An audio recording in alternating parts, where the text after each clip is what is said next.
everyone, my name is Chris and I'm Average FIFA Dad. Chrissy Billard, the FIFA Interactive World Cup champion of 2005 is with me as always, and we're here to guide you, the casual FIFA player, through the wonderful yet sometimes soul-destroying world of FIFA Ultimate Team. Settle in for the next hour or so where we give you this week's special Casual FUT podcast. And it's special because those on YouTube would have already seen by now we are joined by a very, very special guest.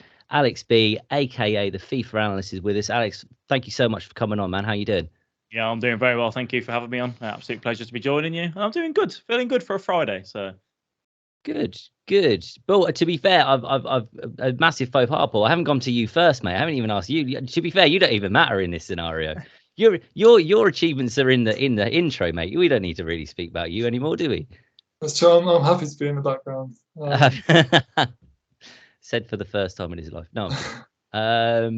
Well, welcome along, guys. So I'll quick proviso. We're not really going to sort of be talking too much about like what's currently going on in FIFA, simply because with Alex here, we don't want to spend time talking about EA mistakes or anything like that. But we will, of course, have a big chat about this year's game and how we're going. But first, let me read you some stats about this young gentleman. So 161,000 subscribers on YouTube, 44.6 thousand followers on TikTok, 63.9 thousand followers on Twitch. Alex, you are widely renowned, and when we announced it to our Discord, a lot of this was very apparent, as a lot of casual FIFA players in particular, their go-to guy when it comes to tactics videos, how-tos, all that sort of stuff. What are you're hearing those figures? What's your kind of overriding feeling? How do you feel about that? Hearing those figures out loud, because I'm sure you're tracking them almost on a daily basis. But sometimes when somebody else is saying it, it kind of hits different. Yeah, I mean it's weird to put into context, I suppose, like for how long I've been doing this. Try not to get too caught up in the numbers, because at the end of the day, not that the numbers don't mean anything, but it's more about like the individual behind the numbers. So like, when you say all that, it's like, even if you just go off YouTube alone, 160,000 people subscribe to the channel, or like however many views, like I've helped that many people hopefully get better at FIFA in some way, shape or form, provided some form of knowledge. And that was the reason why I started what we do.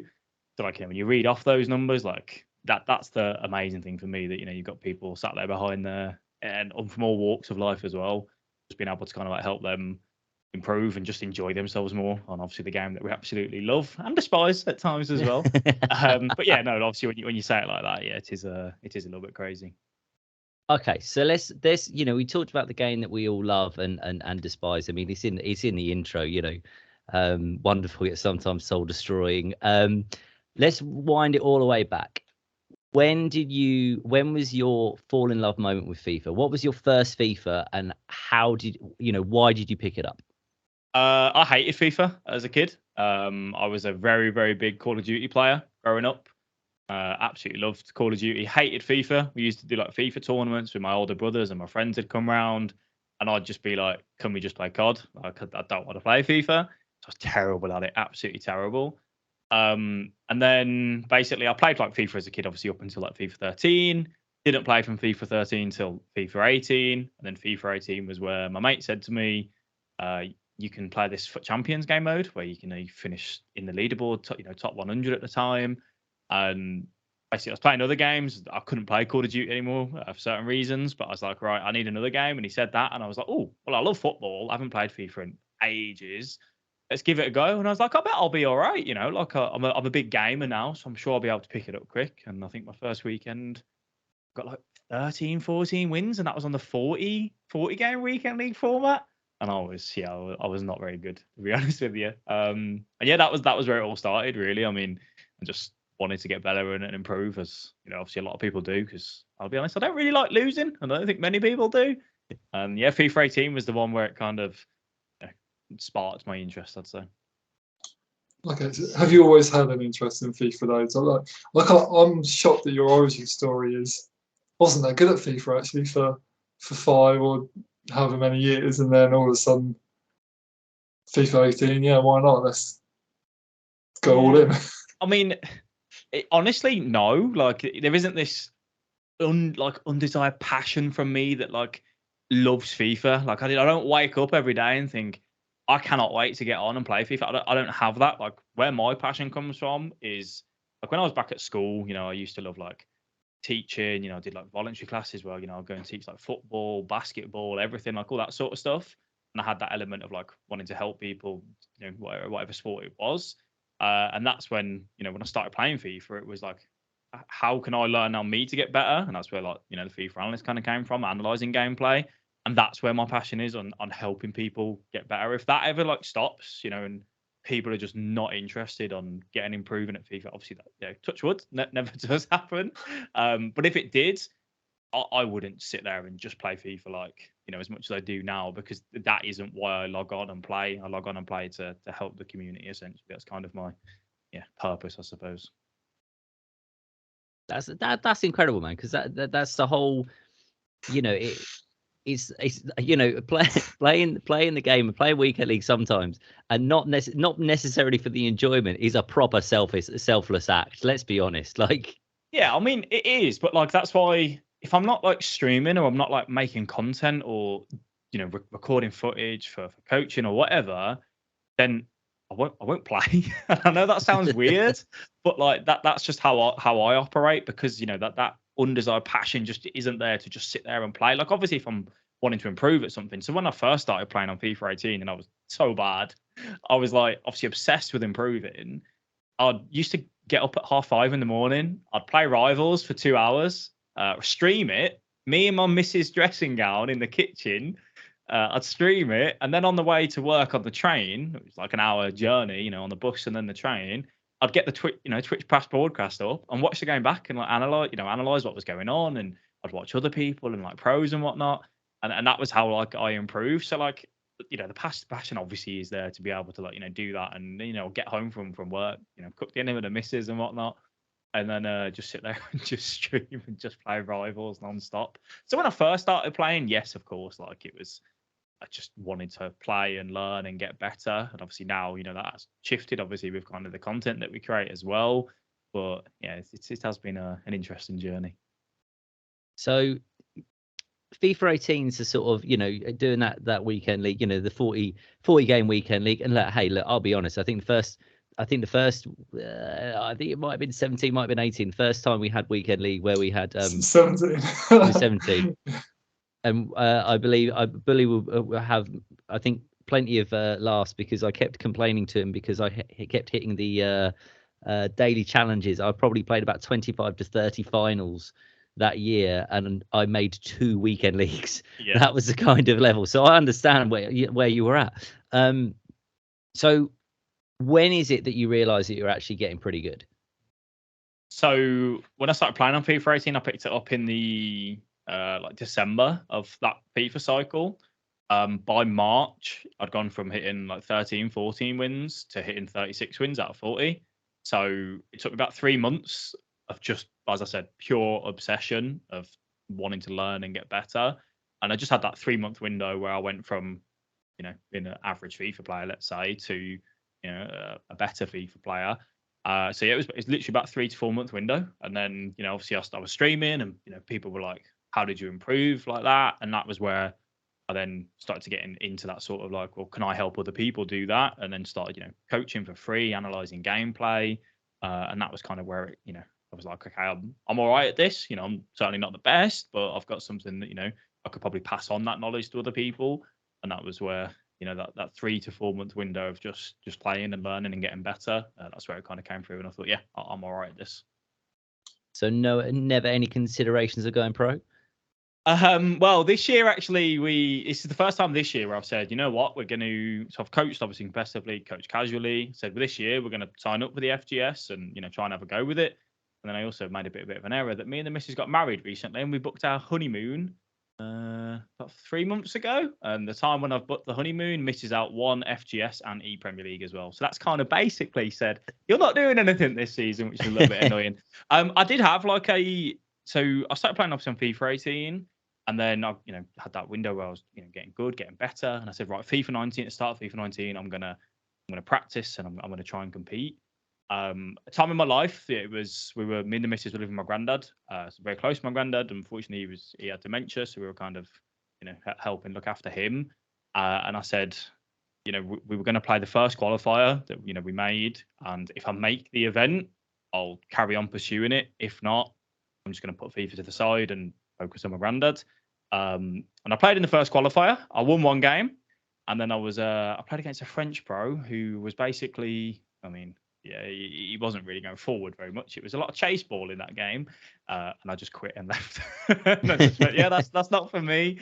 And then it kind of, I didn't play FIFA 19 literally from that. So the first qualifier on FIFA 19 I think was November, and I didn't play FIFA 19 from then. So all of the first time finesses, El Tornado, backstick crosses, I missed out on all that meta, unfortunately. So I wasn't involved in that. And then came back on FIFA 20, and that was where we started kind of making more content and whatnot. But no full-on desire, aspirations to go and compete, because I have the utmost respect for every single pro that does it, because it's so much harder than it looks to just sit there and practice and take it seriously. And people look at it and go, "Oh yeah, it'd be great. I'd love to do that." What you don't realize is that playing a game for 6-7 hours a day can be very frustrating, but also as well, it takes so much mental commitment to do it. So hats off to them. But yeah, not necessarily something I'm going to throw all my eggs into that one basket for it.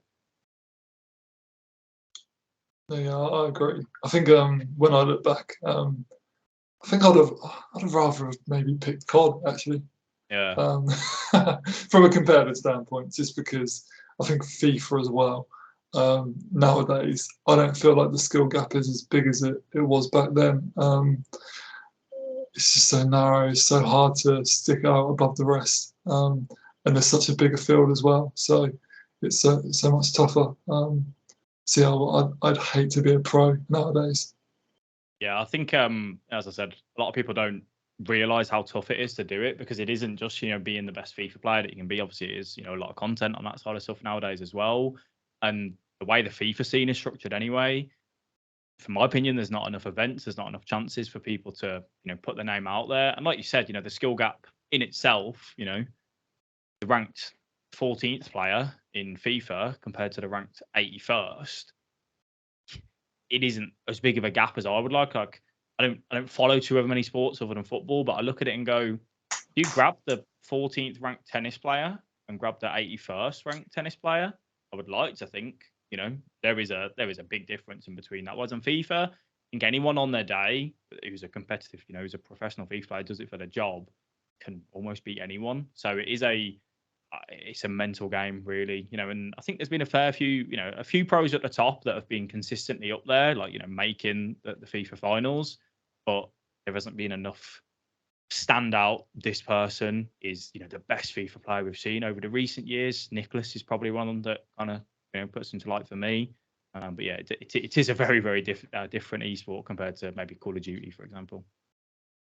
Do you think that's to an extent in relation to, because we've had this discussion before in relation to, obviously, is game versus players, in the sense that what drives that entertainment factor, particularly within, and we've had this discussion on the pod before in relation to the pro scene, and again, like the FIFA as an esport itself, and how is that skill gap being kind of removed by the game itself that we're being given, or is it that it's just there will become 2 or 3 meta exploits that are just the way to play? I think there's multiple ways to look at it, and one of the big things is that you're controlling 1.5 players, I'd say, out of 10, really, not including the goalkeeper. So that in itself makes it already, if you're thinking about Call of Duty, if it's a 5v5 or 3v3 or whatever, it's 3 individuals, it's 5 people. Whereas on FIFA, you've got AI assistants, which it has to be there in some form or another. Like, they can't all just be stood still doing nothing. So that makes it already like put it in its own category, because to my knowledge, again, there isn't any other esport that has enough of a factor of that computer assistance on there. And then when you're kind of thinking about that and the skill gap, we're playing on a game which is made for millions, absolutely millions. So what the pros want, and what someone that plays kick off 1 hour a week or something, and then your more hardcore players that maybe on FUT or career mode, everyone wants different things, and I've been guilty of it over the past where I'm like, give us this, give us that, why don't you do this? And now I just get sick of moaning, really, so I don't do it anymore, and I just go whatever EA give us, they give us. I think like a separate mode where maybe things were less assisted could be better, but the problem is that the infrastructure, in my opinion, isn't there. Running like manual passing, for example, doesn't increase the skill gap because that infrastructure is terrible, and there's so many other different things that are kind of with it. And then when you go to the point about like meta and exploiting these glitches, that's in every esport that I know of. I used to watch a lot of League of Legends, where there'll be a champion that's particularly strong. It has like a 55% win rate. That's like pretty broken. You're going to try and use that unless it gets banned out. And that's like, the same way if you looked at FIFA and went, right, R9's broken. If you had a pick and ban phase, or we can ban him or we can pick him or whatnot, then that could change the dimension. But if someone's going to use a Trivela, they're going to use a Trivela. They're going to use a German cross. They're going to use a German cross, and you can't necessarily stop that. But it does mean that when there is these exploits and there is the AI assistance, and it is a 1v1 of 10 players, 11 players, it does just mean that the gap gets smaller and smaller and smaller. Where I think you may see it do better is if the game mode was made and it was 11v11 players, and you've got 11 people trying to communicate with one another, step up, keep that offside line, pass the ball here like you would on pro clubs. It would make it more entertaining and it would see a more of a skill gap, but obviously that's just not feasible for a FIFA esport to have 11v11 and then have 20 teams at a tournament or something. It just wouldn't be possible. I think, and that's a lot of the time that's the argument that's made. Pro clubs make pro clubs is where the esport would shine, but like you say, that whole infrastructure is not as simple as a lot of people think. Just having to, I mean, obviously, I think I went to 3 FIWCs as Bully's guest, and obviously as the guest, it's all well and good. You've got all the access and everything like that, but then when he gets taken away to prep for his game, or maybe he's going to play, warm up against somebody else, because pointless, beating me 12-0, which he did do actually at a Guinness World Record event. It was the first ever Guinness World Book of Gaming Records, and we went down to London for this launch event. And the whole the point was that it was going to try and beat the record of the highest winning margin against, is it legendary difficulty at that time, Bull? Yeah, I think so. Was it legendary? And so Bull said, look, I need to at least play a game of warm-up. He said, look, I'll just play you. And I'm like, really? And honestly, this is projected on a wall. Like, it's huge. And it's a massacre. Honestly, I genuinely, to this day, I have never played against him since. Yeah. Unless it's heavily handicapped. The funny part about that story is, though, when I actually faced Legendary, I only beat Legendary 3-2 because I'm only used to playing PvP. So I've got no, and like how hard Legendary on the team is. So I just about win. And then everyone's a bit embarrassed because they're like, 3-2 isn't a very good score. Yeah, they generally put it in the book, like, because they said the best one of the night would be put in the book, and it's like, the first one recorded, So not my finest now. I don't know what that is now. I mean, Christ, it's somebody in a padded cell to try and do that now. But again, so back to the point, like, get a lot of downtime, and actually you see a lot of the infrastructure of events. Barcelona twice, the London one's slightly different because that was all new and interesting and what have you. But like the Barcelona ones in particular, sort of, sitting around the back and seeing everything going on, it was, from a professional standpoint, I come from a hospitality background, so actually seeing like how that's working and kind of understanding what's going on in the background, despite it being in a foreign country. Again, is that whole thing of there is a massive infrastructure that a lot of people, it's not just as easy as clicking your fingers and say, right, let's get 200 to 300 odd players, on 11-11 and plus coaches or whatever, in one place. Not that EA probably haven't got a few couple of million down the side of a couch to do it, but like, okay, cool. So the problem is it would take that.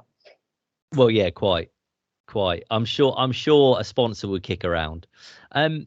So kind of speaking of pros, say for example. So again, you talked about like pros that have been at the top of the game for a long time. I think the first video you posted was how to play like Fnatic Techs, right, on FIFA 20. Yeah. So first and foremost, I'm not going to say why Tex, because we all know when Tex came out, really exploded. He was arguably one of the most consistent players around for, and probably maybe and arguably still is. But I think, why was it? I'm really interested in kind of your decision making in terms of why that video, why that topic, why Tex, why specifically focus on that pro first. I think when it comes to if you're ever like analyzing pro, so we did a video on Tex, Kurt, Dull and Mike. It's always kind of who's in the now, and obviously at that time, Tex was the biggest name in FIFA esports. He was a player that I admired purely because he just went into every game with no fear and just played and attacked. And people look at Tex and they go, "Oh, he attack." But he also had this side of his game where he would just break you down by just having the ball, and it would just be so like mind-numbing for the opponent, where they just like, right, give me the ball, I'm getting frustrated. And the next thing you know, these top players have just one lapse concentration and that'll pull the player out of position, and bang, he exploits it. So for that reason, obviously that video for him was something that I was looking at it going, what can I learn from this, and can anyone else learn from it? Hence why the video came out. And we also did one on Kurt, because he was just probably, in my opinion, the best attacker in terms of how he moved the ball and transitioned the ball, and his dribbling was just insane. And at the time, at the start of FIFA 19, when I was still playing, before I called it a day on there, I'd get home from work. I'd get up, go to work like 6 o'clock in the morning, get home, 2:30, have a shower, 3 o'clock, and I'd just play rivals for like hours and hours and hours. And it was always Kurt, Gorilla, Tex, all these top UK names, with a few other like French pros in there. And you just be playing them over and over and over again. So there was already like just this admiration from me to, for how good those players were, which is why that kind of video came about. But would you, Kim, come in on that at all? No, not really. I've lost the point I was going to say in my head, to be honest. That's the thing. When you've been mates with the 30, I could see by his face that something came across his mind, and I was expecting him to come in. And when he didn't, I thought, I'll give him a prompt. Okay, no, that's fine. I'll move swiftly on. So obviously, again, you've had the, again, you one of the go-to guys when it comes to sort of videos and again, helping people improve. And you can see just from the way you talk, that's where the passion is. It is, is about being that helpful person. And so you've kind of branched out into your academy. So, kind of what was sort of that decision like in terms of, taking that step into that kind of sort of like that, paid coaching model, as it were? Yeah, well, I mean, obviously I was, as I said, I started creating YouTube videos on FIFA 20, and I was analysing and coaching FIFA prior to that, but it was always just like free work, just to kind of gain experience. And that was still the same at the start of FIFA 20. And the reason for that was purely that, when you've come into it and I've analysed and coached myself, speaking in a one-to-one, with an individual and analysing their game, it is very different. So I spent 2 to 3 months doing it for free to start off with. Then it moved over to like £5 a session, £10 a session, purely just because, the demand was just insane. I'd absolutely love to coach everyone for free if I could. If I had unlimited hours, then, I would do it if possible. But obviously, like, as any decision comes and your time comes at a cost, we obviously started moving over to a paid service. Originally, it was just like booking one-to-one sessions. So like someone would just book in and then they'd have the coaching session and then they'd go. And, I did that for a year. And then some people go, oh, can I have it more regularly? And it would be like, yeah, you can have what you want. And they go, oh, I want one every, 2 weeks. That's fine. We'll do that. And we was doing that. And then obviously lockdown came and, we were doing our coaching sessions then. And then I was kind of thinking, how can I make this better for the individuals? Because, I was coaching them and there was hundreds of people that I'd coached over, a few months and whatnot. And then I'm like, but we don't have that consistent, chat, and they're not chatting with anyone else. And to me, that just I don't understand. It doesn't really work. Like, I want like-minded people talking about I'm doing this and this is working, or what, I'm struggling with this and someone else butts in and I butt in and we all offer our kind of, advice. So that's kind of why we moved over to the academy system, purely because it brings everyone together. It also allows me to, keep up to date with them all and kind of share it all in the same location. And we have done like long form videos, kind of longer than the YouTube ones, and stuff that wouldn't be YouTube etiquette, I'd say, in terms of like me sat there just in a more chilled out environment. Watching a game, I'm not talking every 2 seconds, you know, like you would on YouTube, obviously, to try and keep, you know, that entertainment there. A little bit more like laid back, and I liked them, but then at the same time, I was like, well, also as well, you know, I'm thinking about the people who are a part of the academy. You know, they could be adults, and you know, they've got families and jobs and whatnot. 30-minute, 20-minute, 30-minute video is just not like that achievable, really, because to find that time to sit down and really watch it is quite difficult. So for this year, we've moved over to more like bite-sized content. So if someone says, Al, I'm really struggling with how to deal with corners, we'll make a video on the corners, and it'll be 1 to 2 minutes. Someone will go, I'm struggling with this, or I'll go, actually, this is something that I've been doing recently. It's working really well. You guys can implement it. And in that way, it's just easier for people to look at this bite-sized content, talk in one location with that chat, have their coaching sessions if they're at the coaching tier, and just do it like that. And it just makes it, for me, so much better to know that I can keep up to date with them, they can keep up to date with me, and it feels more like a community of people that want to get better at FIFA rather than just, here, have a session and let's go. At the end of the day, if someone comes to me and they have one session and I never hear from them again, I'll take that as I did a fantastic job. They no longer need me. Their FIFA game's improved and they're happy. But obviously, you know, not everyone comes in, has one session, and then goes, right, I'm the best FIFA player I can ever be. Let's go elsewhere and carry on with our lives. So it is just better having that, you know, communication with each other, really. How's that work? Do you get people actually playing friendlies with each other at all, or that?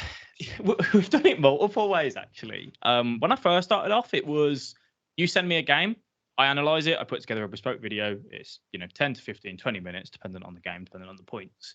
And I did that. And then we started doing it when we were doing on our live stream, where people would come on and we'd have a one-to-one call, and we'd, you know, do it on live stream, which, you know, the Twitch chat really liked at the time, because they, you know, get an insight and they can learn stuff from it. And that was good because I love, as you can probably tell, I love the sound of my own voice, but I love hearing other people and having that communication, and that's really good, and I love that. The problem that you have with that is that, you know, people come in, you'd sit there and you'd analyze the game together, and it would be more chatty, but you might not have been getting as much value out of the session because, you know, you might ask me a question, I give you a response, 2 minutes, and then we move on to the next point, and we know we're watching that game together, and it's just like constant like back and forth. When it's like I could have actually drilled in probably like 10 points here from your gameplay, but because it is more of a chat, you know, you didn't get as much.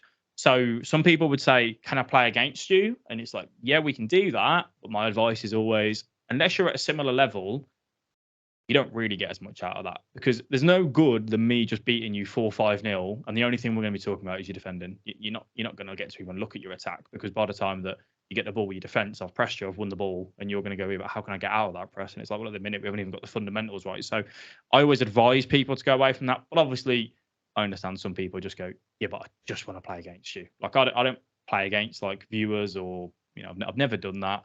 So some people will have a coaching session just to be like, I've got to play against Alex, and that's what they want. And if that's what they want, then that's fine. But my expertise would be the gameplay analysis better. And then this year we've moved back to the roots, let's say, of you sending a game, me or one of our coaches, depending on who you're allocated with, will analyze it, send you the bespoke video. So then you can literally just watch it as and when it suits you. You know, obviously sometimes people have busy lives, they're booking for a session, and, you know, you'd obviously message them, you're booking your session, you message them a day before, you said on for tomorrow, 2 p.m. Yeah, fine, I'll see you then. And then, you know, at 1 p.m. it's, I've been called into work, or, you know, something's happened, I can't make it. And obviously that's not great for us, it's not great for them either. So moving over to that system to me is just so much better, because you get so much more out of it. And then the way we've changed is that we do these bi-weekly calls, basically like seminars. So, you know, our last seminar was purely on defending, and people turn up to it. It's basically a lecture more than anything. You know, people get involved. You know, we show clips and ask them what would they have done, what do they think I did right, or, you know, what did they do right in this clip, blah blah blah. And just that way, just makes it more driven and just better for people, right, in my personal opinion. So I think we've, you know, excelled in our service that we offer. That's cool. Go on, Paul. So yeah, what's your biggest achievement from the perspective of someone came to you and let's say they were on a 5 out of 20 weekend league player, and you've taken them to this point? Have you got a... Yeah, well, we've got plenty where, like, you know, we had one person that went from gold 1 to like elite 1 in one weekend, and it's like, that's incredible. But the ones that that sit with me that I love is one of our oldest coaching students is 62, and it's just the fact that he's not losing every game on FIFA. Like he can actually go and play online now, and he'll get results, as and when. Which that there for me is like better than, obviously it's incredible that some people turn around. I think we had one individual on last year where he was just stuck at Elite 3, and then he went and hit 30. And it's like that's great, but knowing that like he's already getting good results, and he wants to improve on that, and that's great for him. But for me, just knowing that we've had like a 62-year-old that's loves FIFA, probably plays against his grandson and whatnot, and it's just like I want to be better. And we've helped with that, and we've had ones where people have said we've got a FIFA tournament going on at work at like Christmas time, and just want to get a little bit better for it, and just things like that. So there is a range of ones, and obviously yes, like some do, but for me it's just those little ones where it's like, we've helped people actually just win a little bit more, which I couldn't imagine logging on and just losing pretty much every game. It would be very, very demotivating. So I think the 62-year-old definitely springs out for me. Going from that end of the spectrum, do you ever get like dads coming to you with, right, I want my lad to be the next FIFA Interactive World Cup champion? They're like 5 or 6 years old. It's a funny one. We've had chats and discussions where there's a lot of companies, but there is certain companies out there at the minute that are basically they want to build the next Mbappe of FIFA, right? They want this 11-year-old who's playing FIFA now to start getting better. Like Anders obviously burst onto the scene at 13, 14, and is now 16 and competing, and he's a phenomenal FIFA player. And I've had people say, can we start prepping them for that? And can we use you for that? Myself, I love FIFA, and I want people to pursue FIFA in whatever way that they want. I personally don't think anyone that's under 16 years of age should be pursuing it like that. For me, I see it as the real world, and school, education, and just a real life job. And what, like, if you want to do all that, that's fine. I personally just am not comfortable with coaching a minor and someone that yes, they might love it now, but if they got told, oh, we paid for that, and they were having, for me, I look at it and go, if I had someone coaching me like once a week on FIFA at the age of 12 till 16, and someone told me that, and they go, you could have spent an extra hour doing like mathematics or like learning a new language, now I'd probably go, I should have took that new language rather than. So yeah, there's something that I don't personally feel comfortable with that sort of age, I suppose. But yes, there are people out there that are thinking, can we get the next best FIFA player in the next 10 years at like 12 or something? So it's interesting that though, because famously there's not much money in FIFA as an esport. No, there isn't, and I think that will change coming up. I think the thing that we have is that obviously people look at football, and I'm one of these people that go, why can't we fill out 50,000 seat arena of FIFA because it's football? It's just not the same. Like it just isn't. You shouldn't be trying to convert like football fans into FIFA fans, because well, the chances are, if I'm a West Brom fan, please don't rub it in. Hey, we're playing they're better than we are right now, lads. Don't worry about that. If we're playing on a Saturday at 3 p.m. and I'm a fan and I go to the games, and then I love FIFA esports, but FIFA esports want to put a tournament on Saturday, I've then got to pick and choose, and it isn't going to work that way. That's why most people have one sport and then maybe one on the side. Like, so I think that's where the issue is that we look at it and we can do that, but there isn't necessarily money in FIFA esports at the minute. But I would like to think, as the world is evolving into this, kind of online environment, I think in the next 5 to 10 years, I think 5 years would probably be the start, is where it will start to, excel and be worth more. Well, okay, so go on, mate. So no, I was just going to agree with that, just because if you look back 10 years ago, the prize fund was consistently $20,000. 10 years on, 15 years on, it's now multiplied that by 10, pretty much. Yeah. Don't really know how salaries have changed, just because I'm not really in the ear of many pros nowadays. But I imagine some of the top guys are on very nice earnings, but then actually after maybe the top 50, not so much. So yeah, well, I think in, like Alex said, another 10 years, you could see it boom. guess yeah, we'll have to see. Yeah, I think the issue that you have with that, like you said there as well, is that pros, yeah, your top players, earn very good money, rightly so, as you would at any, if you're the top 10 in anything, you're going to be earning good money, right? But the problem that we have is that, for West Brom Championship team, the players that are there are still earning very, very good money. League One, good money. League Two, full-time job, obviously, they're doing all right.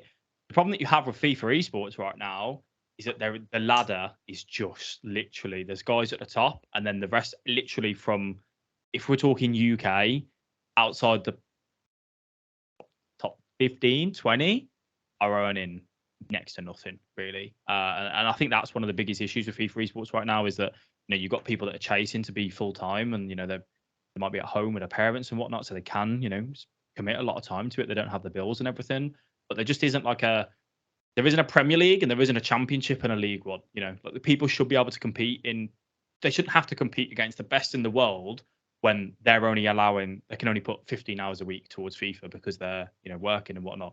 I definitely think some form of leagues and structure to it would certainly help the pro scene and amateur scene. And I think I don't know for sure because I don't know it too much, but I think Call of Duty has something similar where they have an amateur league.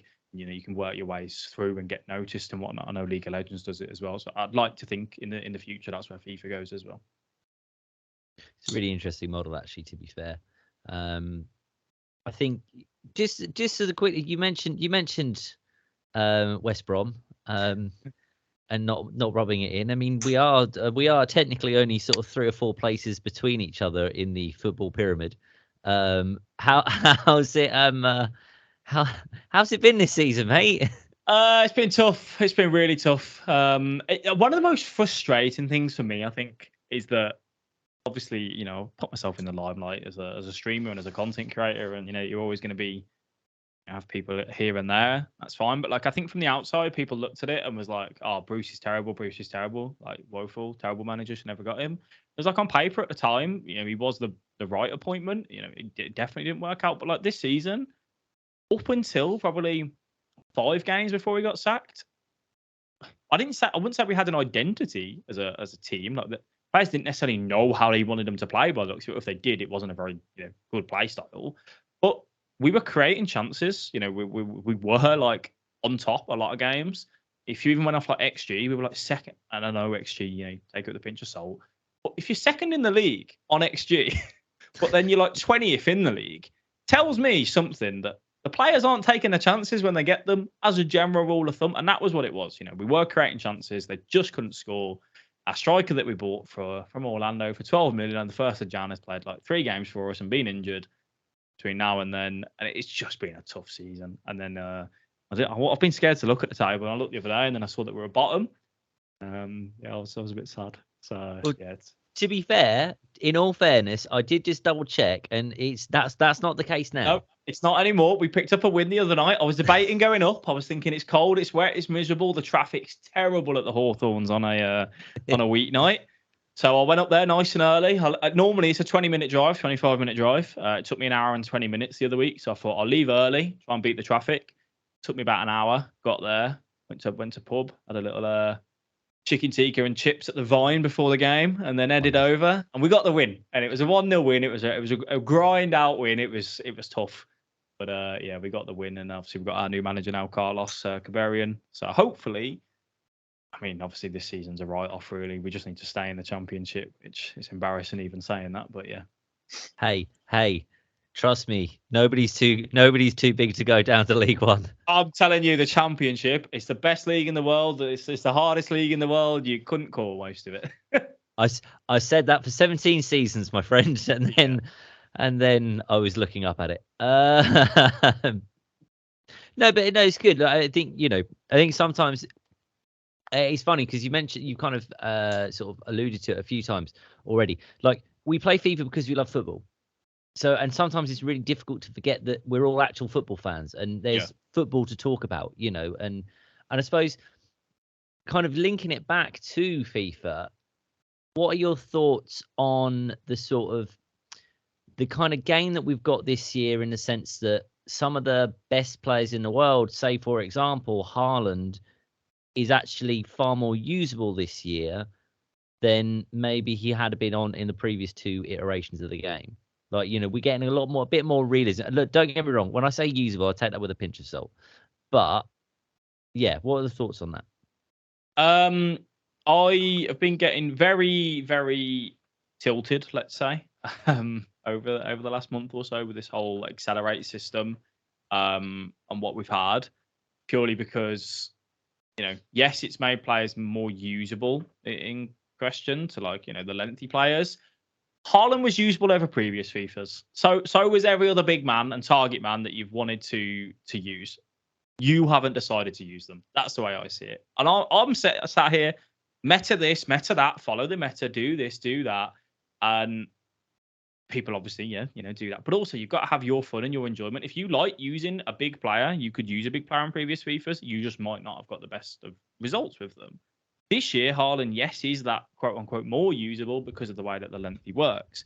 But in doing so, what you've done is you've shifted one meta from having, you know, these lengthy players be so effective and so usable, and then your players like Neymar, Vinicius Jr., they just don't have a place in the game right now, and it's made it tough, in my opinion. There should always be a pro and con to using a player or a formation. You know, there should always be a counteract to everything.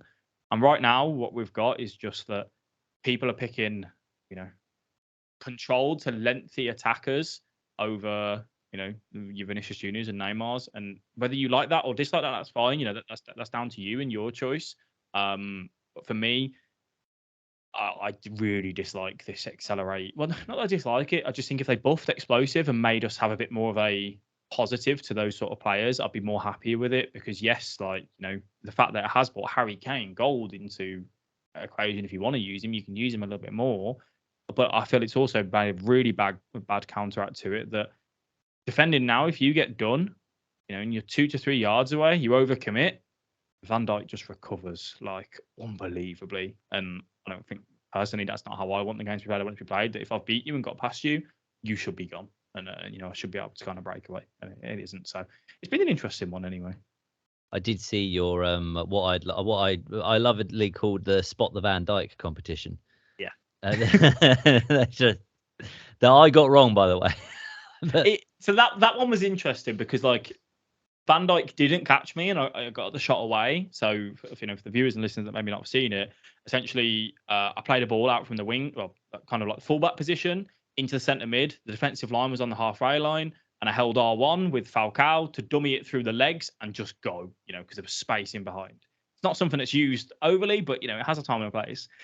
And I just went, and it's Falcao who's lengthy, and you're like, oh, he's going to break away here. You know, he's going to be good. He's, I think, 86 pace on that card or something. And Van Dijk, like, he was gone. Like, he committed ahead of the ball holder and was two yards behind where Falcao started his run from.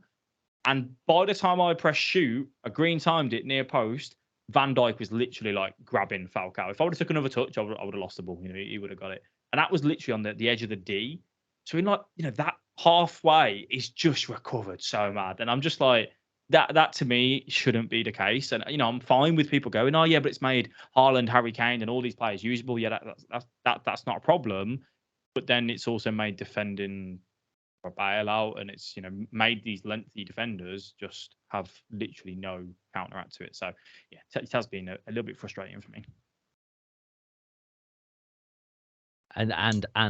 And most of us, let's be honest. Yeah. Well, I've actually made the decision just to play old gen because, well, not solely because of that, but it's one of the elements that, yeah, I'm not a massive fan.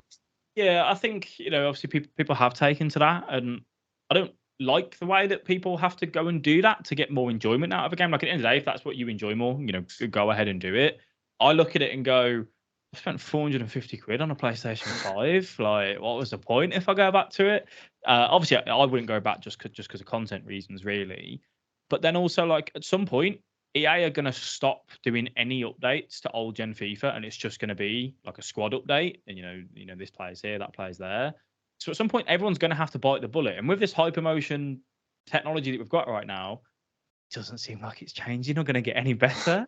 So, like, you know, they're saying 3 years' time, if EA Football, 25 or whatever, is just updated game faces and players move clubs and whatnot, are people still going to play that version on old gen? I very much doubt it. So then those players are going to come over and they are going to hate this hypermotion if it obviously stays the same. So yeah, it has been tough. I did love how, like, for the first 2 weeks, everyone was like, "Oh, this is great! It's made everyone usable, and we love it." And then now all it is this is disgusting, and we hate it. It's the same as, and to be fair, we've said it as well. I know you said it in your vids as well. It's a case of it just takes time for people to work out the metas, to work out the exploits. That's all it is. The first 2 weeks of any FIFA are the best FIFA there's ever been, because it's a relative level playing field. Yes, your natural ability, you're going to sit in that level, but within that, your kind of range of natural ability, it's a level playing field because people are still working it out. So yeah, it does always make me laugh, the sort of the fanfare at the beginning of FIFA, and then by the time we get to sort of mid-October, mid-October, November, it's gone. One of my biggest pet peeves as well is that content creators, across the board, if one person goes, "Has the Trivella been nerfed?" John, has the Trivella been nerfed? And then Bill will go, "Oh, I think it's been nerfed, actually. I think you're right. They're not going in as much. They've not been touched, at all." Oh, but yeah. And then, they say that on stream. And someone else, Timmy at home goes, "Oh, yeah, I think that as well." And he says his mate. And then everyone just comes together and makes this shadow patch that has just happened where, like, EA can do some shady things at times, all right? And I'm the first one to tell you that. If they legally went and changed the game without informing you, that's a big no-no. Like, that wouldn't go down well. And maybe they do, and maybe I'm just being naive to it. But, like, a patch is going to come that's going to nerf the Trivellas.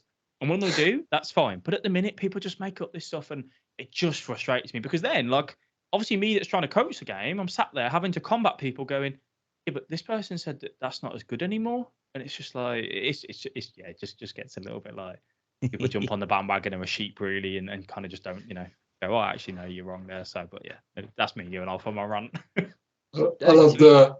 Sorry. No, I was going to say, to be fair, we've mentioned many a time about FIFA Twitter. Like, it's its own, like, microcosm and microclimate. Just the right person says one thing, and it's happening. I reckon I could test it. I've always wanted to do it, but the problem is that I try to go off truths and testing, and I work off, like, people were doing their tests with this lengthy and lengthy, explosive and controlled, and people doing this and doing that, and I was going, yeah, but how does it play in game? Like, people are going, yeah, but explosive here, this Vinny ran, and this lengthy player ran, and there was a 2-yard difference over half a pitch, and I'm like, yeah, but how does that feel in a game scenario? To me, Vinny's terrible. I could tweet something out and go, "Do you want to know something that's..." I've seen it with many things. I won't say it, but I could say, "You know what? If you hold L2 and pick your nose while doing a Trivella, you actually have 10% more chance of it going in." And someone would go, "Hey, I think, yeah, I did that the other day." Like, it just, yeah, people don't test things on their own theories and their own in-game scenarios. And some people will go, "Oh yeah, Trivella's been nerfed, been shadow patched." And I'm like, show me some examples. And it's like, yeah, but you did 2 bars of power and you're like 25 yards out and you didn't green time it, and you weren't on the the harsher the angle for Trivella, the better, which is weird. And then yeah, it's a constant battle that I have, which, as you can tell, it gets me a little bit. No, I love it. I love it. It's that whole thing of letting light in upon magic. Do you know what I mean? It's sort of yeah. It's kind of like the real struggles that we Again, it's we try and we're not we're probably nowhere near as active as we should be on socials and things like that. But then sometimes you want to put something out and you think, I don't even want to get involved in this right now. Yeah, it is tough. It is tough. And then you have TikTok to combat as well. So, like, some guys, I saw one earlier where he went down the shooting levels and, like, okay, I could do Trivellans with 80, 40, and then he whacks in this Trivella with Schmeichel. That's not going to happen, like, 9 out of 10, is it? Yeah, but that's the thing with it, is like, I've always been like an advocate of, when I'm doing my videos and stuff, I'd always try and, like, get footage in, like, Elite Division rivals or, like, champs at a high elo. Like, People are out there and go, I'm going to test this, and they're doing it on like amateur like squad battles, and I'm like, it's all relevant to your level, right? If you're going to go, I want to test step overs, and the person listening to this goes, I play amateur squad battles, I don't play online. Well, obviously, that's only relevant to your level. So if a step over really, really works for you there, that's fine. Like, you do you. But obviously, for me, that's trying to like prove it works at a high level, because then it will work at every level down from that. That's what I kind of go off. And like for me, the Trivella, the way it feels to me is that it basically disregards the shooting stats that the player has. As long as you green time it and you get the body position right and the angle right, you've got a chance of hitting the target if you green time it. And I only say that because I've had ones with like Di Lorenzo, Dodo from fullback. But the amount of times where people are like, oh, he's got the ball with his fullback 25 yards out, don't need to worry. And I'm like, yeah, you really do. Like, because it just seems to be that way. That's only like my hypothesis, and your experience and every other person's experience of the Trivella might be different. But I just try to work off what I feel in game at a high level, and if it works and I can see consistent results from it, then I'll talk about it and tell about it. But there's times where there's like other things that don't work, and I just won't talk about it, and other people go, oh yeah, this is really good. Like I saw one the other week with like R2L2 dribbling. For me, I don't think I've ever used that command in the past 2 years on FIFA, 3 years on FIFA, because it just doesn't. It keeps the ball nice and tight to your feet, but you don't go anywhere with it. So if an opponent's smart, they'll just come and take it off you. Then you got other people going, it's really good, use it. And I'm just like, oh man, I don't know. It's hard. It's really, really difficult. I'm sorry, but I thought you were coming in there. Okay, cool. So I think now would be a good time to put you under a little bit of pressure. We're not talking constant press. Maybe, press on possession lost, perhaps. That's pretty OP as well. So yeah, that's it's enough pressure. Some quick fire questions. Yep. All right. So first and foremost, best FIFA. I'd have to go FIFA 20, but it's a biased opinion because that's when my life changed with content and doing this full time. In terms of the actual FIFA, like, maybe not the best, but that was my best FIFA because of everything that came with it, really. Love that. Such a controversial opinion. There'd be people absolutely screaming now. It had reliable finishing at the near post, all right? It just worked. So I was happy enough for that. Absolutely. It's like when I say I miss FIFA 19 when the finesse shots worked. I miss that. Yeah. I just miss it. Yeah. Best experience through playing FIFA. Best experience to be playing FIFA. Through playing FIFA. So the thing as a content creator, the best experience you've had because of what you do. Could be coaching someone, could be getting to go somewhere, that sort of thing. I got to do a gig with PlayStation at the Hawthorns, West Brom. Well, like with West Brom, so definitely that. Love that. Supports his local team. Nicest FIFA content creator you have met? Oh, that's a tough one. Oh, nicest FIFA creator I have met. Don't worry, we won't do the reverse, so it's fine. Pie face. Oh, nice. He's a Plymouth fan. He knows the doldrums. He's got to stay grounded. Yeah, down to earth. Very, very helpful. Good words of advice, and just a nice guy. Fantastic. New chem system or old chem system? Come back to me at the end of the year. Right, we'll have him on again. We'll have him back. We'll make sure we get a thing. Lengthy or controlled? In what scenario? Defense. Lengthy. Attack. A mix. Midfield. I actually think control's fine in midfield. There it is. What's better? Well, I'd rather in the midfield. Like, I see some people putting architect on Valverde to make him lengthy. I think on his player of the month it was. I'd rather have say an anchor on him and have him controlled. Because to me, the way the battle in the middle of the park is it is short bursts. It isn't like your defenders need to be lengthy because if you get caught by an overtop through a ball, they've got a long time to go. Yes, your centre mids can have that in areas, but as a whole, it's short. Passive phases of play. So controlled is fine for me. I'd rather have the stat boost on a player with a different chemistry style. I wouldn't force them to be lengthy, for example. Lovely. That was not a very quick fire, but I liked it. It's good. Yeah, sorry. This probably is going to be the same. It's 1-0. Do you park the bus or do you aim to score more than your opponent? Would never park the bus, kick the ball in the opponent's half. Love it. Favorite real life footballer of all time? I'm going to give you two. One, because I was a goalkeeper, Petr Cech, and two, Cristiano Ronaldo.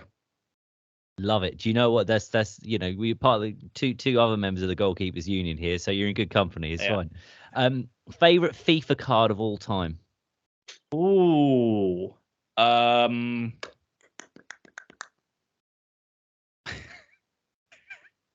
I can't remember his first name. 2 seconds.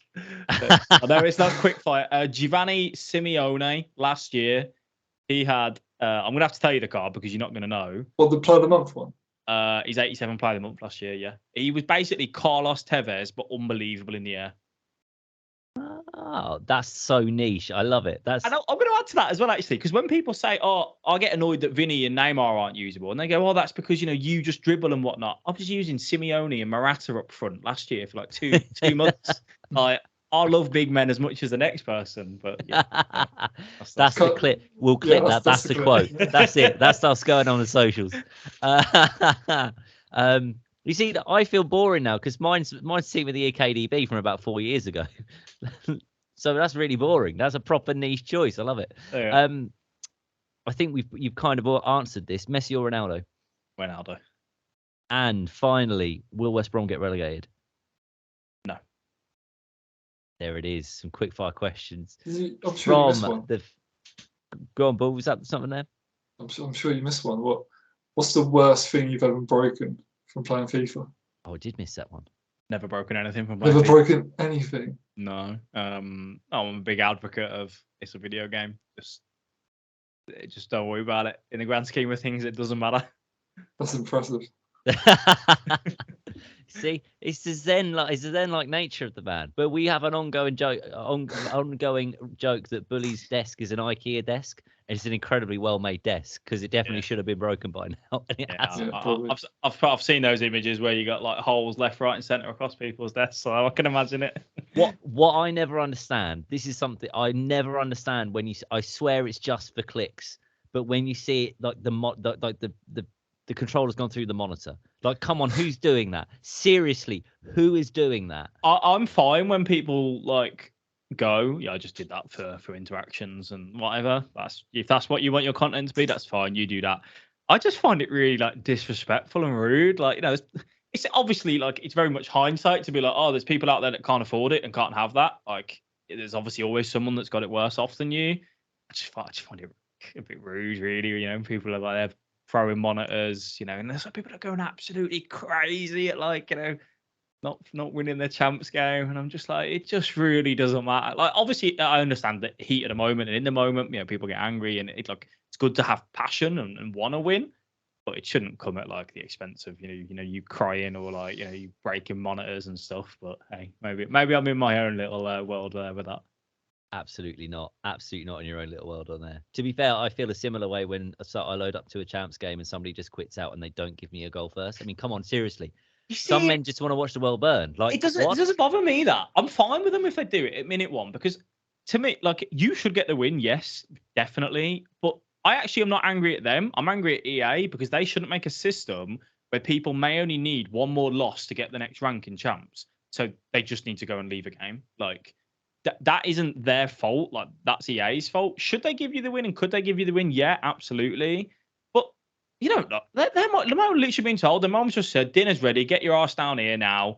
And they've gone, let me just get my rewards ready so then I can do it on my phone. Like, you should get the win and they could give you the win. But to me, the attention there wasn't here. Now, the ones that you get 80th minute and you equalise and then they leave, they've got a certain place on my list. But the minute ones don't bother me.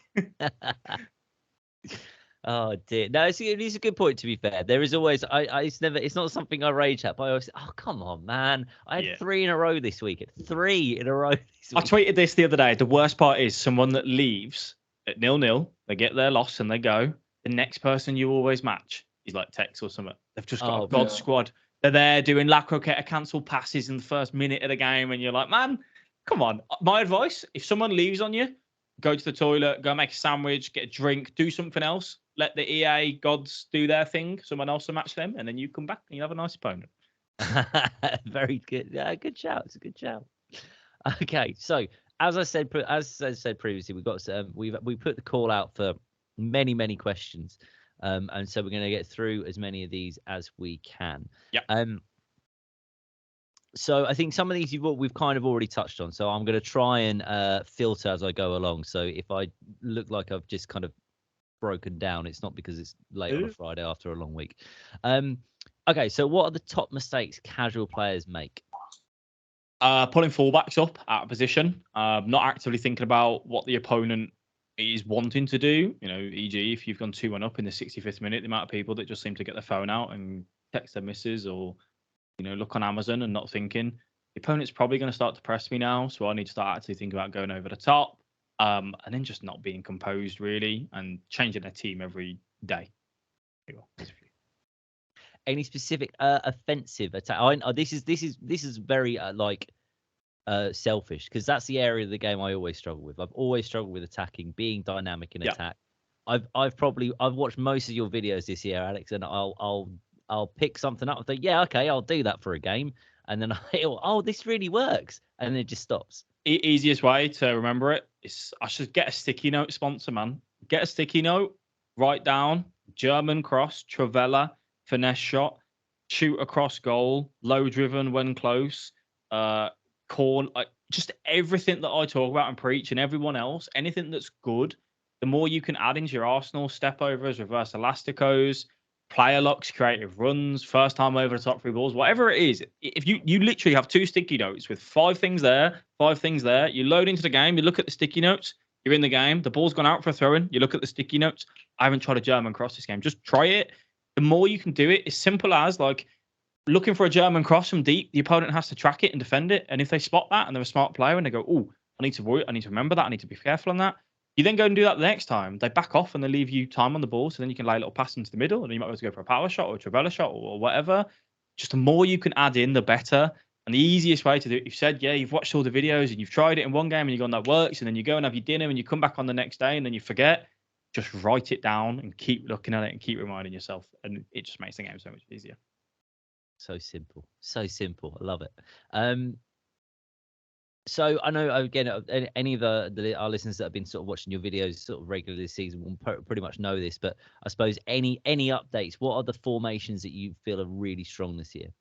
I think for most people, anything with 2 strikers at the minute is by far one of the easiest ways to get things going. I think it's getting a nerf, but one of the easiest ways to do it is to, say, if you have the ball in the middle of the park in a 4-2-2, you got your left striker. Instead of passing it straight into the left striker, as you pass the ball to the right striker, tap L1 in the direction of your left striker to send him on a run. As you lay it into your right striker, L1, R1 triangle over the top. As your attacker's beating that offside line, you'll have 25, 30 yards to run into. You've got a simple one-on-one. You can do that. So 4-2-2, 4-4-2 if you want it to be a little bit deeper. Just neutral stuff, really. I enjoy the 4-3-2 one. I'm playing 5-2-1-2 at the minute this weekend, testing that out. I just think for most people, the 4-2-3-1 works, but I think you have to use triangles very well in that formation, and that can be more difficult for some people. So a basic 4-4-2 or 4-2-2 can be good, but if you find it difficult to find your right attacking mid and left attacking mid in the 4-2-2, use a 4-4-2. And one of my biggest pieces of advice with anyone when it comes to formations and tactics, fullbacks are your best friend. You can find your way out of the press so easily with them. They're always the man that is effectively free. And also, tactics won't save bad FIFA, bad fundamentals. But long-winded answer, but yeah. I've just got a feeling that Bully's nodding along very much to that last subject. Tactics will not save you from poor play. I agree. There's never any point in someone going online and someone's got a custom tactics that got them 20-0 or to top 1 in the world or whatever. Actually, there's I think we've preached it a lot on the pod before that people at more casual levels shouldn't even be going anywhere near a pro's custom tactics because it's a completely different game at that level anyway. It is. And it's also a lot of pros, if you actually look at their tactics, the majority of it's pretty neutral. They don't really mess with too much. And the reason for that is, the majority of them have God squads where the attackers have got 98 attacking position and they're making runs left, right, and centre themselves anyway. They're also using creative runs, player lock, triggering their runs themselves. They know how to manipulate the board in that way. I hate it with a passion because the videos that do well on my YouTube channel are tactics videos, and I'm like, they're the furthest away from you improving at anything. You know, if I upload a video like on how to dribble we did the other day, or some skill moves that you could use, or like 4 different attacking tips, they should be getting more views than the tactics videos, because ultimately that's what makes you a better FIFA player, not the tactics. So it's a battle that I constantly fight. I very much despise it. I feel bad. We've made you talk a lot about the battles you're fighting at the moment. No, maybe I'm just getting an old and bitter man. So, well, there's your football allegiance may also say to something along those lines as well. Yeah. So that being said about custom tactics, are there any particular sort of instructions or anything like that that you would apply to any formation this year? So it doesn't matter what you're playing. This is useful. Or the work that they've come in this year more so than maybe last year. They weren't as popular or they're as important. No, there isn't actually for me. I mean, a lot of people obviously wouldn't like to stay central, getting behind on the strikers. I think the issue that you have with that as well is that top level players may run that, but then your strikers constantly looking to get in behind. And then, your more average player might forget that they can tap R1 to bring them, to feet instead. So that can actually work counterintuitive for a lot of players. And they can be like, I can never just get a simple pass, because the players are constantly looking in behind. The thing that I think has changed my game in the sense of what helps me just enjoy FIFA, and you would never really use this on like the competitive stage, is actually just having balanced fullbacks. The amount of people that comment on the YouTube and going, that's crazy, can't do that. And it's like, yeah, you do leave yourself open to the counter, but if you're a good enough defender, you will be okay most of the time. But it just makes the game so much more enjoyable because you've just got an extra man on each side and you can move the ball around so well and play decent football. So that for me would be it. But I wouldn't necessarily say it's a tactical instruction. The one thing I would advise people to start doing is to just move the ball quicker and look to get in behind quicker. Like get it into a situation where it's 2v2 or 3v2. All the time, people are going, I can't dribble, I can't skill, and everyone's got 10 men behind the ball. And it's like, yeah, because you're building up like as slow as a snail. Just move the ball quicker, be quicker, and you'll find that you can generate more chances. Not saying that people don't play 10 men behind the ball, they do in certain scenarios, but you move the ball quicker, you just have more chance of scoring. So it's not necessarily a tactic or an instruction, but it would be my invitation to you as a player to look for that. Okay, I had in the chat we had a particular question on stay back whilst attacking. I agree with him actually, because that was one of my sort of first takes of this game was my AI aren't actually sitting or coming back as effectively as they have in last FIFA iterations. So since the start of this year, I've been stay back on pretty much every attacker bar my forward or maybe my cam. Do you think that is critical this year to be using stay back whilst attacking on multiple attackers, or is maybe not as important? Come back while attacking. You mean come back on defense? Come back. So, come. Yeah, sorry, yeah, come back on defense. Oh, sorry, not come back on attacking. Come back on defense. Come back on defense, yeah. Yeah, come back on defense. Yeah. I hate it with a passion. And the reason for that is I think when you have more people on come back on defense, you obviously create like, 2 banks of 4 or whatever. But when you then pick the ball up, they've got, a 10-yard gap to go and make back up to get touch tight to their fullback or their centre defensive mid or centre back, whatever it is. For me, what's the better way to do it, which I prefer, is using down and up on the D-pad for striker drop back. Because if I play a 2-striker formation, the idea is that if the ball's on the right side, my right striker will drop in, which you can then use them to press the midfielders if they have the ball instead of your centre mid. You can leave your centre mids, in front of your centre backs, press with the strikers, and then just manually pull back your right attacking mid, left attacking mid. But not having them on come back on defence for me means that if I'm out on the left-hand side, but the ball's on the right-hand side, and I pull my, say, Sterling back, who's been for me, been there for me recently, if I win the ball there, that out ball to the left attacking mid is further because they're not on come back on defence, so I can transition quicker up the pitch and look to kind of hit on that counter. So if people are struggling to defend and think that will help, then yes, they can do that. I've just never been a fan of it. When I first started getting coaching, like so I was coaching myself, I wanted like other coaches, advice and whatnot. One of the coaches said to me, And your 4-2-3-1, run come back on defense on all the attackers, and I've just never liked it. Like, it's just never been the one for me, really. But I'd say one of my play styles is that I like to be quite aggressive. I like to get in the face of the opponent, and that is kind of like counterintuitive to how I play. So yes, it will work for some people, and for other people, you might be like me and prefer to run balanced fullbacks and leave your attackers on balanced. So, but the preach to that is hold them back yourself to help them, with their midfielders and fullbacks. Yeah, no, that's fair. It is a balancing act, and like you say, depends on how you want to play. Any particular, I can't think what the name of it is, but I guess it's like attacking play style, which is like your direct passing, your forward runs. Have you landed on any of those, or still differing between? I've used a bit of both. I think long ball, again, it depends on what you want as a player and what you're looking to do. I think I've tried like slow build up and possession this year because I normally play with possession as my final third one, but it doesn't work very well. So I think for most people, running like balanced and then direct passing will be good. Or you could run long ball and balanced if you want to try and hit on the counter quick. But then if you can't find a way through, you can then go back to like your men facing up and playing football and relying on, the L1 runs yourself. I think direct passing is kind of been my go-to with long ball. Like, if you look at my tactics videos, we released one today. That's pretty much the, long ball direct passing, which it gives you a telltale to what, how I play.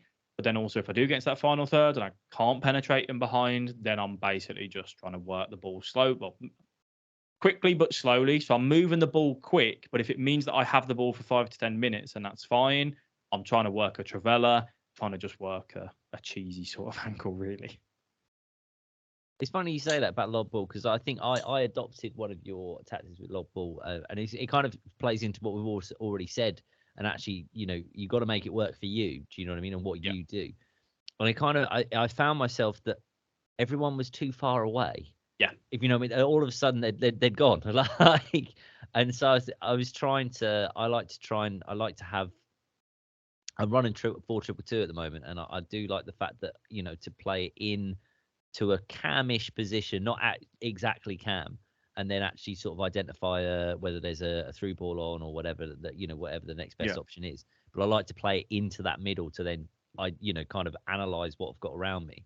And I just found with long ball, I was kind of looking to play it in the middle. No, everyone's gone. Where are they? Yeah. I think the thing with it as well is like the way I start every formation or tactic is I start with 50-50, balanced, 5 players in box. Everyone on balance on the player instructions, bar the CMs. I always put them on cover sensor. I basically just go from there. That's how I build my tactics, and I'd invite people to, watch tactics videos to understand this is how this works. That's how I should be playing this or doing this, to get that knowledge. But then use it for yourself. And like you've identified there, you were like, I'm just no one's near me. Like, everyone's so far away, and I can't get the ball to them. Just playing with it yourself and testing it yourself is by far the best way to go about, doing anything when it comes to tactics. Yeah, no, I do agree. It's very hard to actually say use long ball, because actually some formations might not suit long ball, so you can't really talk about them in the neutral context. Like, sort of picking these questions out of the chat, but actually they're only things that can really be discussed almost on a one-by-one basis, or at least, how are you trying to play? What formation are you actually playing? Although it's not going to stop me asking more questions. Well, have you experimented much with deep line playmaker this year? Yes, I have, and it has a time and a place. The way that I liked it is when I was using it is with Kessie, and I'd noticed that it wasn't just like the way I kind of read that instruction and the way I thought it was going to operate in game is that the guy would just kind of sit in front of the DM centre backs and look to distribute the ball and come and show for you. What I was noticing I was using it on my left DM with Kessie. I had the ball out like the left attacking mid. He would come and like sit in front of the left back, or like the left back would overlap and go there, and he'd take that role. Like he just want the ball all the time, which sounds great. But then obviously if he comes out to that left wing and I lose the ball there, he's then just left like a gaping hole in the middle. So it can work, but the way I'd look at it is, does it work on the top level? Not really. Like, again, it depends on the formation that you're running with it. But if I was using it in a 2-man midfield, I don't want my Kessie coming over there and doing that when I've got Kevin De Bruyne, who's sat on the edge of the 18-yard box. So it is all situational, but I have tested it. I think it's all right. I think it can work.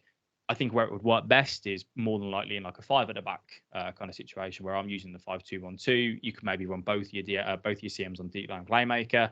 Your wing backs pushing up, so then they can be where they need to be if you want them to do that. So yeah, it can work. Just not something that I'm like running on every single one. Excellent. So, okay. So on the flip side then, is there anything that you would say, any tactic, any formation that you've tested and you're like, no, don't touch this with the barge pole. Absolutely or nowhere near this. The 4-5-1 second variation with the 2 cams, I think. That's still bugged where the left attacking mid and left mid swap, and it's been like that for years. That I just never advise anyone to go near with. I personally don't like the 3-4-3s, the 3-4-2-1s, even though I like the 4-3-2-1. I like the way that I still call it left forward and right forward because it ultimately is what it is, isn't it? I don't like how the 4-3-2-1, the left forward and right forward work, but I don't like it in the 3-4-2-1. It just doesn't kind of click for me.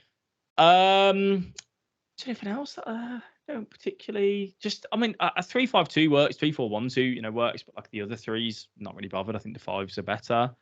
And then like the 4-1-2-1-2 wide, just don't think that's a very viable formation either. I think with that, like you either want the cam for the strikers, so you just run a 4-1-2-1-2 narrow or a 4-3-1-2, but you want the width because the left mid and right mid, so just run a 4-4-2 and just put your left like 1 centre mid on get forward, and you kind of get a similar effect. So no, those are the only ones, the threes that I mentioned that I'll be like, yeah, stay away from, and the 4-5-1 second variation.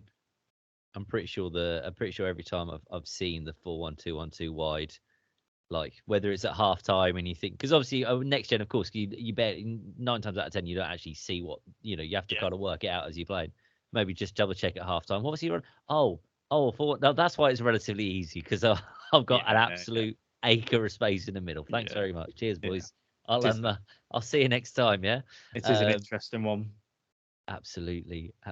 What drives some of these people? So we've had a lot of kind of questions in relation to counterattacks. Okay. So we've had a question with the Discord about what's the best way to stop counterattacks via the wing, and we've also had what's the best way to stop counterattacks with a through ball. So could you kind of give us sort of the best sort of tips to kind of stop getting countered as a whole? So first things is identifying the threat of the runners. So a big one to know when someone's basically looking for a counter attack is arms out, is what we'd say. So when you trigger a run manually with L1, the attacker will put their arm out and say, pass the ball here. That then the opponent's asked for that. They want that. Occasionally it will happen automatically, but the majority of the time that's the general principle that we'd apply. If opponents ask for that, you need to right stick switch and get on that defender and give them the head start. I mean by that is if you watch your defenders, if you clip your games and watch it back, if an attacker starts running that way, so for anyone that's not watching on video, an attacker's running to the right, in behind, your defender will still be facing to the left towards the ball, eyes on the ball, and they're going to be caught, what I would say, like the motion. And it's where the glitchiness sort of stuff happens. You need to stop that. Don't let the AI be in charge of that turn and go. So if you switch that defender and you manually give yourself a 1 yard head start, that through ball then is fine for me because unless you're running the slowest centre back on the game versus the quickest attacker, Mbappe being one of them, you're not going to get there. But as a general rule, we all know, you're running centre backs that are more than capable of it. You'll be fine. So then what a lot of people do is they go, oh, I'll keep running with it then. I'll keep running with it. And then all you're doing is saying to the opponent, come on, keep coming. They don't have to pass the ball. They can just keep bringing the ball forward, or they will punt it, and you have that chance to defend it. So once you've given that head start, you then need to switch back to the guy closest to the ball holder, which will more than likely be L1 because it'll be your guy closest to the ball. And then you can apply pressure manually to try and stop it at the source. That is the easiest way to stop a counter attack and stop that through ball, is to stop the pass from being available. And it doesn't always mean you're going to win the ball there. All it's saying is that you're going to put your midfielder, more than likely, in the lane of the pass, so they can't play it on the ground, so then they would have to go over the top. And you're going to close that angle down and you're going to apply pressure. And if you apply pressure, you might just be wanting to force them to go a touch upwards, and then they have to recycle and go back, and that's fine. You can then regroup, but you've stopped it there. If they do go for the through ball, and if you look at it, there's times where you see Haaland running, and you're looking at your closest midfielder, and you're like, I'm not going to get anywhere near that ball. You can then stay with it, and you try and entice them to go for it. You can also just go, right, keep coming with me, and if the opponent takes a big touch with sprint with the guy on the ball, you can then just step up with your centre back, because that'll be the last man, and just play him offsides. There's multiple ways to go about it. Don't take the super aggressive route or the super passive route. You've got to find a bit in the middle, identify the source, identify the threat, track it at the source, and try and deal with it there. And that's the quote unquote best way, in my opinion. Obviously, that comes with right stick switching, which is probably where most people struggle with. So kind of nailing that down. And then not being afraid of the L1 button. I think they hear top level players say, learn to right stick switch, and then they think, I only can right stick switch. You can always use the L1 button to just go back to the guy closest to the ball as well. L1's normally the panic. Oh, it hasn't right switched quick properly. Let's hit L1. Just hit L1. Yeah, and then it goes into a panic station to spend the next 3 seconds. I think that's another thing as well when it comes to right stick switching. Don't worry about being quick on the switches. Just be precise. Just actively think. I treat the right analog stick like a clock. If you're on player relative and you're on your centre mid who's in the bang smack centre of the pitch, and you want to right stick switch your right centre back, if he's slightly up slightly and you were picturing it, it would be like a 2 o'clock switch. Just make sure you push the right analog stick at 2 o'clock.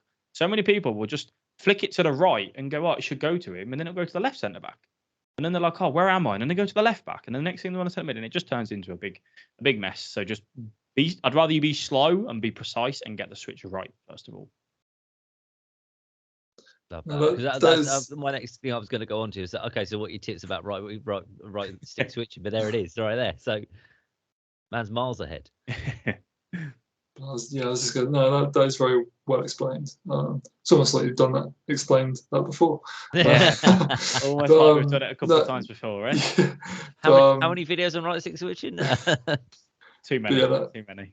That sort of, that I always call it micromanagement, where you're switching to that defender just to drag them back a little bit. I actually find in a lot of cases that when I switch just to drag them back, and even if I've switched over, if they do send the through ball, because your player's already running, and let's say you're switching on air balls, I think is the one I've got anyway. I think that's the default. So you will auto switch to that player who's already running back anyway. Yeah. So it's like a whole lot better than what you would have been if you hadn't switched them. Yeah, I think that's a big thing that you said about as well, is like micromanaging. If you watch a top level player, they are constantly switching like between players to move them and put them in the areas that they want. And if you've just sat here playing FIFA, that's not going to be something that is going to be your focus just yet. But if you can be aware of it and you can identify, this player's actively not looking where I need him to be, or in that position where I need him to be, the more you can be aware of it, the better. And manipulating them and moving them in the ways that you want would just help you defend, kind of that next level. Okay, so best player under 50k. Road to the knockout Banassa. That was the SVC. Right, I'm giving you a cop out there because I run an RTG where we do every single SBC because I'm weird like that. So I only deal with basically untradeable cards. So I couldn't tell you what's under 50,000 coins on this market right now. The market's not a problem to me because I don't care about it. Banassa was unbelievable at the 84, and obviously he's just had the upgrade to the 87, so he was unbelievable for me. I think if we're talking not market, I think what's good value for money, I think that informed Gomez from Liverpool, Joe Gomez, is pretty cheap as a centre half. I think he might have gone up, I don't know. But I know he was about 40k at one point. So yeah, he was about 40k when he came out because I packed him tradable, so I just sold him. See ya. I'll have to take the 40k every day of the week. That's my biggest SBC regret this year now. Missing out on that. When I saw it first come out, I thought, even though he looks all right, I can't see like how AC Milan or Algeria fit in, even with the new chem style. It's like, okay, you've got Hernandez and Tomori. I mean, you could just do a me and just not care about chemistry. That's what I do. I've also been saying this as well, like because of the new chem system, it doesn't actually matter. I'm absolutely shocked you've just said that, Paul, because you've literally said on multiple pods already, don't worry about chem, just don't worry about it. Just it doesn't matter. True. Yeah. But I think that's more for like if you're going to put a player like Mbappe into your team and struggle, then just have him on 0 chem. It doesn't matter. It's a really tough one because a lot of people are seeing me run like these low chem teams and are going, how much does chem matter? Like, what's the team chem? And I'm like, chemistry is only now for the chemistry style boost. So of course it matters, because if a player's on 3 chem, he's getting the max chemistry style boost, which is obviously huge on 99% of cards, bar the best cards in the game. So it's if you match like the same team and the opponent has full chem and you just had no chem on your players, obviously I know that's not possible, but let's say if you did, you would be at a massive disadvantage because they're going to be quicker, they can pass better, they can turn, but like it depends on what chemistry styles they've got. But at the end of the day, like if you like look for a card and you think, I want to use it, but it might not it gets 1 chem. As I said, I want you to win, but I want you to enjoy yourself. So if you're doing that by using that particular card on 1 chem, as long as you're not running everyone on no chem, like with like 60 pace on your centre halves, then you do you, man. That's what I do, and I enjoy it. So fantastic. Okay. This is a bit of not a loaded question as such, but Travellas, to nerf or not to nerf? What would you rather? The argument is always going to be there are good combat towards drop back, and people just sitting deep. I think the question runs so much deeper than it actually is. I wouldn't nerf the Travella quote. I would fix the goalkeeper's animations on them, because that's where the issue lies. Travella is a little bit strong in that it is very accurate if you green time them. But if you get that space and room and you've got 80 plus stats and you're shooting and you green time it, I'm okay with it hitting the target quite a lot. And just maybe buff the goalkeepers on the way that they just flap at the ball like they've never been in goal in their life. Yeah, so as goalkeepers, you understand that as well. Do you know what I mean? Like, that's what makes it hurt more. All right, finally then. And this is kind of a generic question, to be honest. What is the best way someone with limited time can improve? Because again, we're the Casual FUT podcast. We created ourselves because, of those players that don't get a lot of time. They're enthusiastic. Maybe they played as kids. Like you said, when you said earlier, when you've got the time, when you haven't got the bills and what have you, and now it's not quite the same, but you still love the game and you still want to try and play. So what is the best way for somebody to like invest their time in trying to improve when they haven't got much of it? So if you've just got limited time, Rivals obviously is where most people go to. I invite you, whenever you log on and play, have like a purpose behind playing.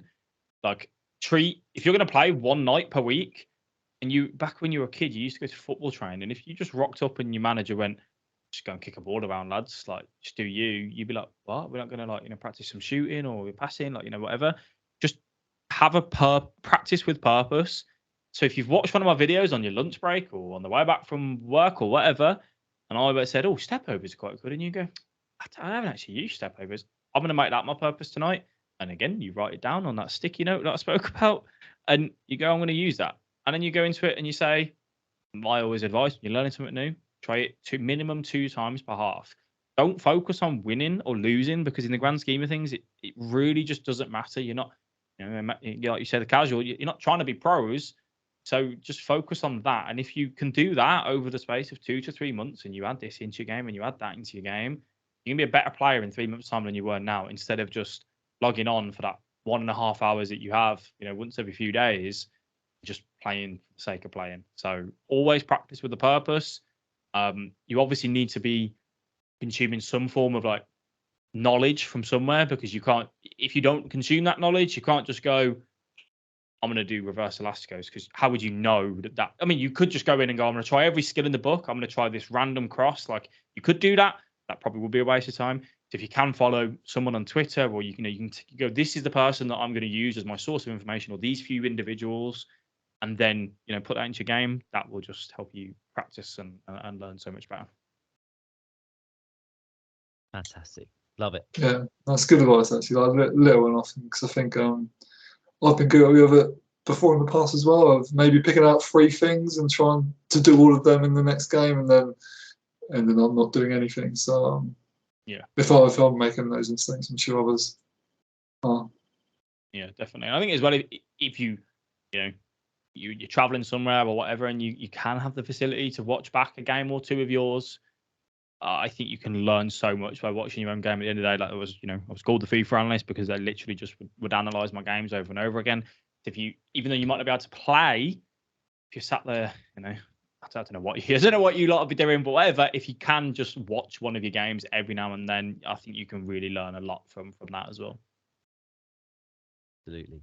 Well, Alex, thank you so much for coming on tonight, Pleasure. mate. It's been an absolute pleasure. I think the time's gone absolutely like mad. Sometimes we sort of gone an hour and a half, and you think, actually, no, I feel like it's been an hour, but it's been incredible, mate. It's been gone so well. So thanks so much for your time. Just hit out the socials. So if anybody wants to kind of get in touch or follow your videos, or and also some information about how to get in touch about the academy as well. Yeah, if you haven't got sick of my voice and you do fancy hearing some more, AlexBeeOfficial on Twitter, Twitch, YouTube, and obviously for the academy links as well, that's all on Twitter or YouTube, Twitch, wherever. You can come over, ask any questions. I promise I won't bite, even though it may seem like it. I'll be more than happy to help. Fantastic. Well, obviously, like I say, mate, will you?